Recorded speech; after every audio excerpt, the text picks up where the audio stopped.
Tonight, we're diving into a term you might have encountered in your social media feed: dark woke political messaging. What does it signify? Why has it become so prevalent? Does it truly have an impact, or is it merely another form of digital performance? Over the next 15 minutes, we will explore the origin of this term, the mechanics behind the style, what draws some people to it, why others dismiss it, and provide a practical checklist to evaluate any bold political message you come across online. This is about education and analysis. No endorsements, no attacks, just clarity. First, let's reset our understanding of the language. Woke originally served as a call to remain alert to injustices. The term has evolved, passing through various communities and becoming connected to cultural debates. Dark woke is a modern twist on this phrase. It maintains the emphasis on social justice and equality while replacing earnestness with a sharper, grittier, and more confrontational tone. Picture fewer polite press releases and more meme-worthy lines, quick reactions, and a readiness to push back in the same spaces where viral politics thrive. Why has this movement emerged now? Attention has become a commodity. The contemporary social feed rewards rapid, emotional, and simplistic messages. As people scroll through distractions, most messages receive only a brief moment to make an impact. Advocates of dark woke argue that the traditional methods, thoughtful statements, extended discussions, and cautious language often fall short against spectacle. Their message is straightforward. If politics operates like an attention marketplace, we need a style that can compete effectively. So, what defines this style? Envision a toolkit designed for social videos and quick posts. The first tool is provocation, not cruelty, but a statement that jolts a drifting thumb to stop. The second tool is humor, usually dark humor, delivering a punchline that encapsulates a point and sticks in the mind.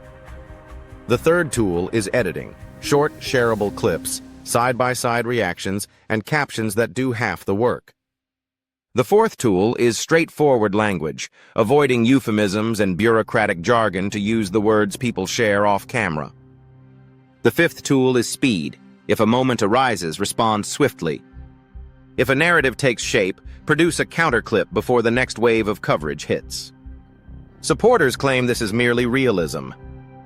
They assert voters are busy, overwhelmed, and skeptical. To capture attention for a policy, the message must endure long enough for someone to click a link. They believe dark woke clarifies complex ideas by spotlighting stakes and villains. Who is responsible? Who bears the cost? Who gains?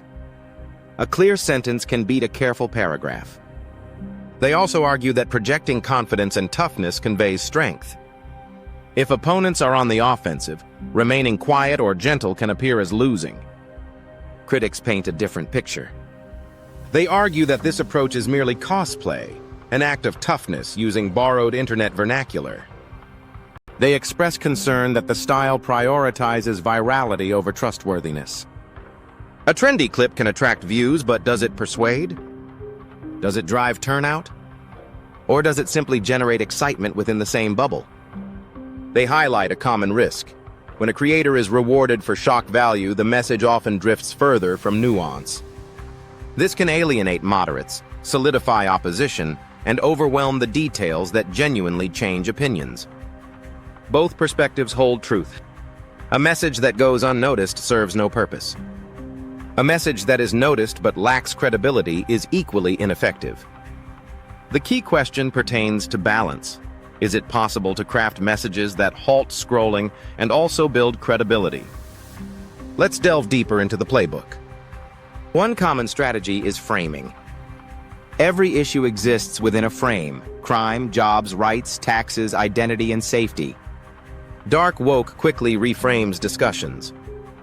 If an opponent labels a policy as chaos, then the counter isn't a lengthy explanation of Section 4, Subpart B. Instead, it's a sharper narrative. Who benefits from calling it chaos? What the real threat is, and how it affects ordinary citizens. The aim is not merely to win a fact check. It's to reshape what the audience thinks the battle is about. Another tactic is clip warfare. In the feed, a 7-second misstep can define a public figure for months. Dark woke embraces this reality with fast-paced editing. A gaffe gets looped with a caption, a contradiction paired with a previous quote, or a claim matched against evidence. The message shifts from "we disagree" to "this is not credible" in repetition until the image sticks. There's also the "say the quiet part loud" approach, using straightforward language intentionally. Instead of stating, "we must consider the externalities of policy X," the wording becomes, "they enjoy the tax break while you shoulder the bill." Rather than "systemic inequity," it's expressed as "the rules are rigged."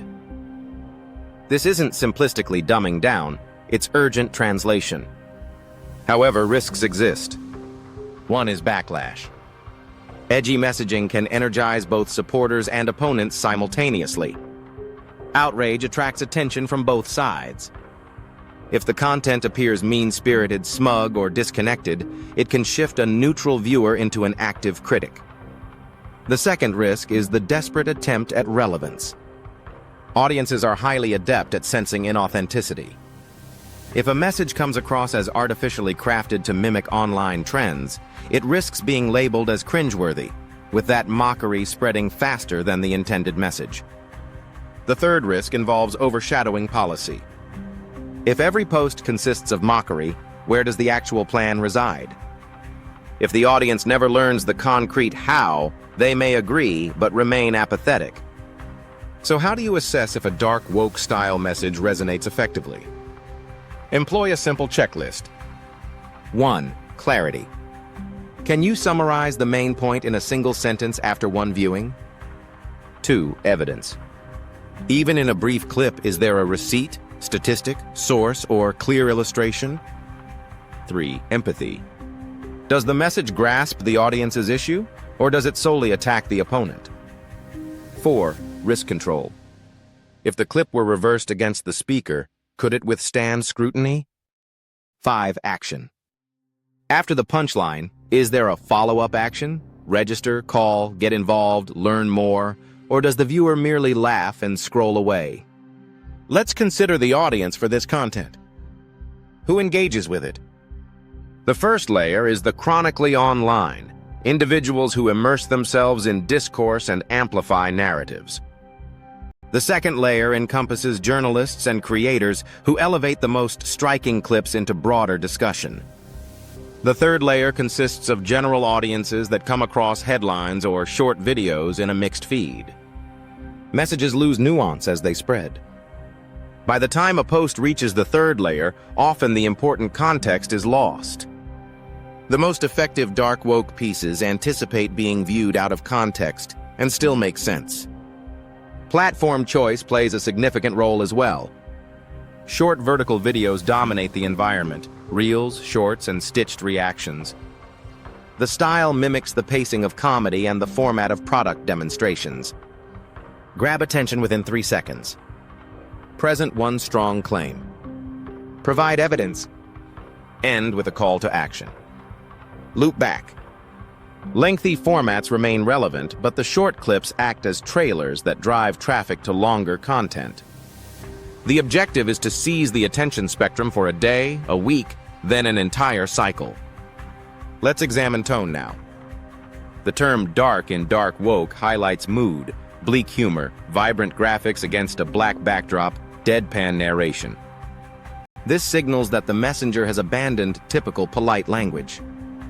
For some, this tone offers relief from the urgency often buried in conventional government language. Others may find it over-dramatized compared to calm institutional voices. Tone serves as a filter. It shapes audience reception even before any words are spoken. Ethics are crucial here as well. There's always a boundary between sharpness and deception. A clipped statement devoid of context can morph into misinformation.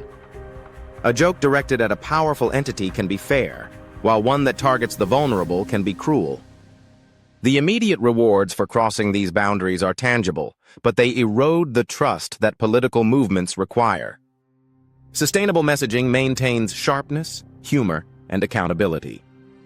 Now, Let's discuss a practical framework for creating messages in this style while preserving credibility. Begin with stakes. Articulate the human outcome clearly: pay, safety, health, rights, time.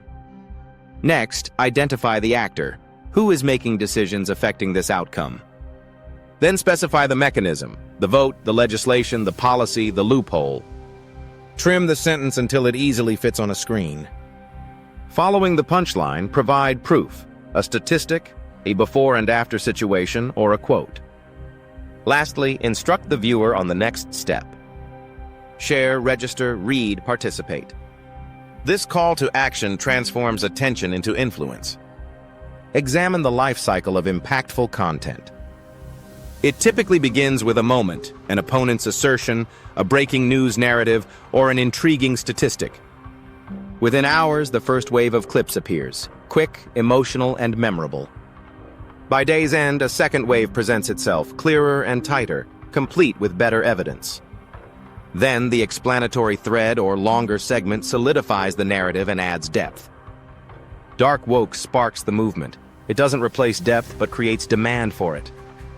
Regarding persuasion, could this style shift viewpoints as opposed to simply changing feelings? The response is contingent on audience and delivery. Individuals seldom switch allegiance after encountering a single clip. However, many do transition from indifference to engagement. They shift from passive observers to curious participants. When curiosity leads to credible information and actionable steps, attitudes can evolve over time. The threat lies in a cycle of empty excitement, content that inflates emotions without prompting real action. Strategically, there's a choice regarding targets. Some messages aim to attract new supporters, while others solidify existing ones, and others still aim to confuse or exhaust opponents. Dark woke often targets media gatekeepers and attention brokers beyond just voters. This can be beneficial as these brokers can amplify reach. Yet, it can also distort priorities as the content begins to cater more to insiders' reactions than to the needs of ordinary people. Let's tackle authenticity directly. The internet abhors inauthenticity. The most compelling messages originate from voices that genuinely embrace the style off camera. If a campaign or movement seeks to engage in this domain, it must involve genuine creators rather than consultants attempting to imitate the essence. Authentic voices make errors. They intuitively know when a remark is humorous, when it veers into insensitivity, and when it embodies both. This instinct differentiates a share from a backlash. If you are assessing a message branded as dark woke, consider 4 key questions. 1. Is it honest? While not perfect, does it hold enough integrity that the core point would remain valid if additional context were added? 2. Is it useful? Does it impart information I can repeat or act upon? 3. Is it respectful to individuals who aren't public figures? Punching up is acceptable, but punching down is not. 4. Is it repeatable? If this approach became the norm, would discourse become clearer or noisier? Let's conclude with a broader perspective. Political language evolves as media landscapes change. Radio favored vocal qualities. Television appreciated composure. Cable rewarded conflict. Social media platforms prioritize speed and shareability. Dark woke represents one adaptation to this shifting reality. It attempts to blend moral urgency with the mechanisms of meme culture. It can be clever, cathartic, and effective at capturing attention. However, it risks becoming shallow, performative, and harmful if it loses sight of the divide between winning a moment and establishing trust. In closing, if you value social justice and seek messages that penetrate the noise, the appeal of a darker, edgier style becomes evident. If you prioritize thoughtful discussion and worry about the repercussions of relentless spectacle, you may see the inherent dangers. Both intuitions are valid. The challenge lies not in choosing between edginess and ethics, but in crafting messages that embrace both qualities. Quick yet fair. Sharp but truthful. Viral yet verifiable. If you found this exploration insightful, consider how you might apply it when the next viral clip appears in your feed. Reflect on what the stakes entail. Inquire who stands to benefit. Request evidence. Then decide whether the message merits your share, your attention, or your trust. Curiosity is beneficial. Skepticism is valuable. Yet certainty without evidence on any side is not. Thank you for watching. For more straightforward explainers about how political messaging functions in reality, subscribe for our future episodes. We will continue to decode strategies, differentiate signal from noise, and equip you with tools to navigate the spectacle. Stay thoughtful, stay curious, and take care.